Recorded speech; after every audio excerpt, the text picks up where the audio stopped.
In this lesson, we're going to talk about composite functions. So we've started learning about these things called functions, which are basically just equations with two variables.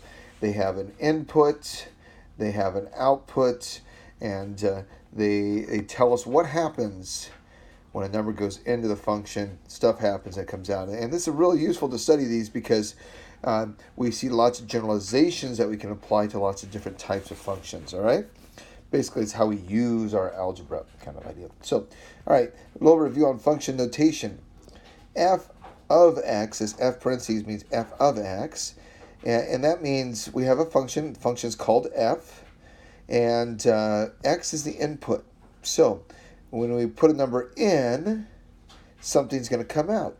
And this tells us how the function behaves. So when x goes in, it's going to get squared and add 3x to it, 3 times it to itself, and that's what comes out. So let's see what happens. So f of 5 means we're going to put 5 every place that x is, and then we do some order of operations. We know that comes out to be, we square the 25, we can multiply the 15, and now we can add, and that comes out to be 40. So that's f of 5, not too big of a deal. F of negative 5 for this function is kind of interesting. Well, maybe not that interesting. It's interesting if it comes out to be the same, but it doesn't look like what this one is, right? Whoops, missed my negative 5 there. 3 times negative 5. So that's going to be plus negative 15 or minus 15, and that's just obviously 10. All right? We could plug positive numbers in there. We could plug negative numbers in there. What if we plug 3a? Well, remember, 3a is just a number. This a is just a number. It's a variable. 3 times a is just another number. So we're going to plug 3a in there. So we get 3a squared plus 3 times 3a. So we plug that, whatever that is, it is, okay? And whatever number, whether it's positive, negative, or it's something that we don't exactly know. I don't know what that 3a is, but let's see what we can do. So we know when we square two numbers in a parentheses being multiplied, we've got to square them both. 3 squared, a squared. 3 squared is 9. A squared is just a squared. And here we get 3 times 3. That's 9 times a. So we get a new expression, and that expression has a variable in it. There's nothing we can do with that. One is squared, one's not, so it's simplified. All right? So that is done. Well, what if we have 3 plus a? Well, again, a is just represents a number. So 3 plus a represents a different number. So we're going to take 3 plus a, put it in those parentheses, put it in everywhere that x is. So remember we had an x here and an x here. So we're just putting 3 plus a, because 3 plus a is in the parentheses, like this x is. So everywhere that x is, 3 plus a will go, all right? So 3 times the parentheses, these parentheses is this x.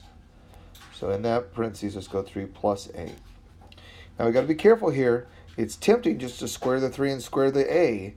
But remember, this is a binomial that we've got to square, all right? So that's really 3 plus a times 3 plus a. All right, or hopefully we're kind of been working on remembering how to square a binomial. When we square a binomial, we're going to square the first, square the last, and then we have to add a term of 2 times their product. So square the first, square the last, a squared, and then multiply and double. That's 3 times a doubled is 6a. And remember, if you multiply this out here, simplify, you're going to get this. So hopefully that's getting pretty normal to us. And can we do anything? Oh, wait. That's this part. We've done this squaring. Now we've got this. That's distributing. So we're going to distribute the 3. So we're going to have 9 plus 3a, right? So plus 9 plus 3a. And that came from the second part. All right, now just a matter of cleaning up, simplifying. I think we can put the 9s together. that's 18, 6a and 3a, that's 9a and a squared. So we have computed what f of 3 plus a is. So that's how function notation works, all right? And we're going to do a bunch of this stuff now, all right? So let's talk about a composite function, all right? So, all right. So here we've got a little situation. I've decided to open a coffee stand, and I'm going to just sell lattes because that's what I like, so everyone else must just like them, right? So in my coffee stand, we're going to call it simply lattes, all right? And we're going to charge $2.50 per latte, all right? Just one size. My overhead, the cost to run this place is $175 per day. Each cup of coffee is going to make me 75 cents. Oh, I'm sorry, going to cost me 75 cents to make, all right? So we can get some equations. My revenue is 2.5 times n. N is the number of coffees that I'm going to sell. So I collect $2.50 a piece, so 250 times n, that's my revenue, how much I bring in. The cost to run this little business is going to be $175. Plus, for every cup of coffee, I got to spend 75 cents on cups and coffee and whatever else. All right? So this is just a silly rough estimate, but there you have it. So the question is, what's this? All right? After being open several months, I've kind of discovered that the number of lattes that I sell is dependent on the high temperature, T. Okay, so if it's really hot, I don't sell a lot of lattes, but if it's a nice cold day, I sell a lot of lattes, all right, because I'm only selling hot coffee, okay. So the number of coffees that I sell is 240 minus 2 times the temperature, all right? That's just after kind of looking at the patterns, that's what I've come up with, all right? So if we use the function to find a new function for revenue, cost, and profit in terms of T.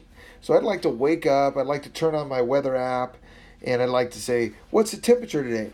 How much money am I going to make? All right, I want to know what's going on there. So let's do that, all right? Let's find the revenue. All right, well, my revenue equation said this. My revenue equation was 2.5 n.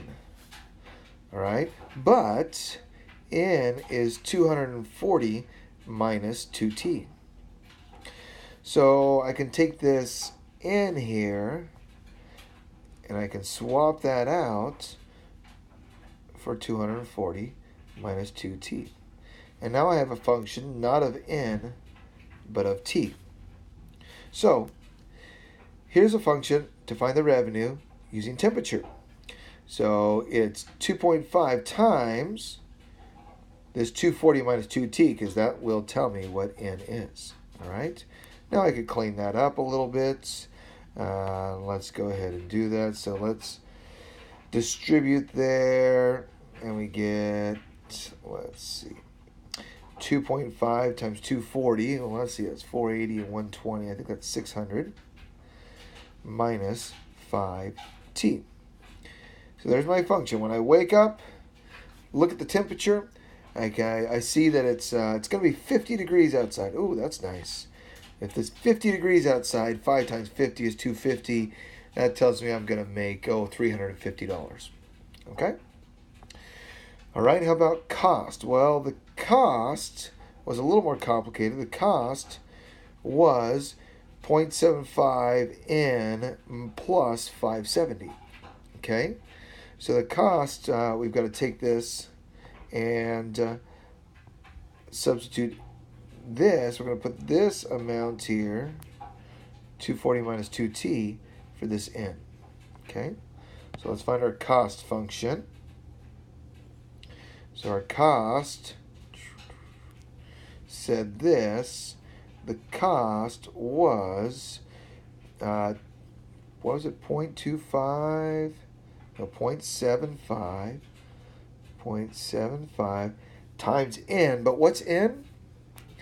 N is the number of cups of coffee, which is really 240 minus 2t. So I'm going to replace n with 240 minus 2t. And then we have this plus $175. That's what I got to pay to rent my little building or whatever it is. All right, well, let's clean this up. Kind of a mess. Let's distribute this, the 0.75. 0.75 times 240. That's 3/4 of 240. That's 180. 0.75 times 2 is 1.5 t. So point there. Plus 175. Little cleanup. Combine like terms. That's 255 minus 1.5 t. So again, when I wake up, look at my temperature, or go look at the thermometer, whatever, I can get a good idea of how much it's going to cost me to run my business today. So, if it's too hot, might as well go fishing, huh? So, there's our function. That's c of t. So now t is the input. See, I've changed the notation because t is the input. And we get that there. So, all right. Now we want to talk about profit. What I really care about is at the end of the day, when I go to the bank, how much money am I going to be able to put in the bank? Well, profit is going to be the cost. Let me go this way. Profit is going to be the let's see, the revenue minus the cost. All right. So, and we're going to do this all in terms of T, temperature. So the profit, depending on the temperature, is going to be my revenue, depending on the temperature, minus the cost. All right. Let's put that all together. See what we can come up with there. Okay. So we've got a revenue of 600 minus 5t, and we've got to subtract this from it. All right, so let's start. We got 600 minus 5t, 600 minus 5t, that much, minus the blue stuff here, which is 255 minus 1.5t. All right. Now, let's clean this up. All right. So if we distribute this negative, we get minus 255 plus 1.5, and we get 600 minus 5t. Combining, we get 345. 600 minus 255, negative 5 plus 1.5 is going to be negative 3.5 t. And there is my profit function in terms of t. So now I've got this magic formula that I can wake up and I can see if it's, let's see, if it's 10 degrees outside, 10 times 3.5 is 35, and that means I'm going to make $310 today. If it's 100 degrees outside, 3.5 times 100, well, that just means I'm going to lose money because I'm not going to sell enough, all right? That means I'm going to lose $5, so I might as well take the day off. So, anyways, kind of a silly example, but that's the idea there, all right? So what we just did was we did some composition functions, okay? We took this value, we put it in place of n, and we got a new function. So that's called a function composition. The way we write this for a composition is we say this is the composition of f with g is also written as f, this little open dot g, equals f of g of x. That's how we read it, f of g of x. So this means g is going to go into f. Okay, so the way we read this is we say f composed with g. Okay, it's composed with g, so g is going to go into the function f, all right? So, and then we got this stuff with the domain. Okay, the domain, x is the domain of g because it has to work for g in order to work for the whole thing. And g of x has to be in the domain of f. All right, so those things have to be true, but not too worried about that right now. So let's give it a try here. Okay, so we want to make these compositions. Okay, so first of all, let's do them with a specific value, and we'll see that's a little easier. Okay, so f composed with g of 2. Well, this, notice it's not an x. If we look up the definition there, we can see that this is the same as, this just means f of g of 2. All right? And, well, what is g of 2? We'll do a little side work over here. So g of 2 is 2 squared plus 4. All right, and that is 4 plus 4, which is 8. All right, so g of 2 is just 8. That's good to know. So now we can come back here and we can say this is just f of 8, because that's what g of 2 is. And so we've got f of 8, and so that's going to be, let's look at our f function. F is 2 times x minus 5, so 2 times the input minus 5. And we compute that, and we get 16 minus 5, and that is 11. Right? All right. How about g of f? G composed with f, that's a new thing. This means g of f of 2. Well, g of f of 2 means I got to go find out what f of 2 is. And let's look up here again. So f is 2x minus 5. So f of 2 is 2 times the x minus 5. And that's 4 minus 5, which is negative 1. So if we want to find g of f of negative 2, that means what is f of 2? F of 2 is negative 1. So really we just want to find g, find out what g is worth when we put negative 1 into g. So we'll take negative 1 and put it in for f. Notice that put it into for g, sorry. G is x squared plus 4. So we're going to put negative 1 into g. So we get negative 1 squared plus 4. And that should be 1 plus 4, which is 5. So we compute the inside, can work from the inside out. We have layers like onions. So they work from the inside out there. Now what if we have f of g of x, or f composed with g? First thing we're going to do is we're going to write it out as f of g of x. It's a good way to go. It just helps you remember that g is inside of f. Now, we have g of x. We don't have g of 2 or f of 2. So this is a generic expression, an algebraic expression. So what is g of x? Well, g of x is x squared plus 4.